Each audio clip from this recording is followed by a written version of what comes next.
ગાંજાના છોડ સાથે આરોપી ઝડપાયો। એસઓજીની ટીમે નાનાપોંઢામાં દરોડા પાડ્યા, ₹9.27 લાખનો મુદ્દામાલ જપ્ત કર્યો। વલસાડ એસઓજીની ટીમે નાનાપોંઢા પોલીસ સ્ટેશન વિસ્તારમાં કાર્યવાહી કરી ગાંજાના છોડ સાથે એક આરોપીને ઝડપી પાડવામાં આવ્યો છે। પ્રાપ્ત થતી માહિતી મુજબ એસઓજીની ટીમને બાતમી મળી હતી, જે બાતમીમાં જણાવાયું હતું કે વડખંભા ગામના વિજય ગાવિત ઉંમર વર્ષ 40 પોતાના ઘર પાસેના વાડામાં ગેરકાયદેસર રીતે ગાંજાના છોડ વાવ્યા છે। આ બાતમીના આધારે પોલીસે સ્થળ ઉપર રેડ કરી હતી, જ્યાં આરોપી વિજય ગાવિત હાજર મળી આવ્યો હતો। તપાસ દરમિયાન વાડામાંથી કુલ 24 લીલા ગાંજાના છોડ મળી આવ્યા હતા, જેમાં છોડનું વજન 18 કિલો 550 ગ્રામ હતું, જેની બજાર કિંમત આશરે ₹9,27,500 થાય છે।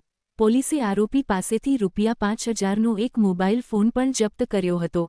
આમ કુલ ₹9,32,500નો મુદ્દામાલ જપ્ત કરવામાં આવ્યો છે, જે બાબતે આરોપી વિજય બિસ્તુભાઈ ગાવિત વિરુદ્ધ એનડીપીએસ એક્ટ 1985ની કલમ 8B-C-20A તથા 20B-2B મુજબ ગુનો દાખલ કરી કાયદેસરની કાર્યવાહી હાથ ધરવામાં આવી છે।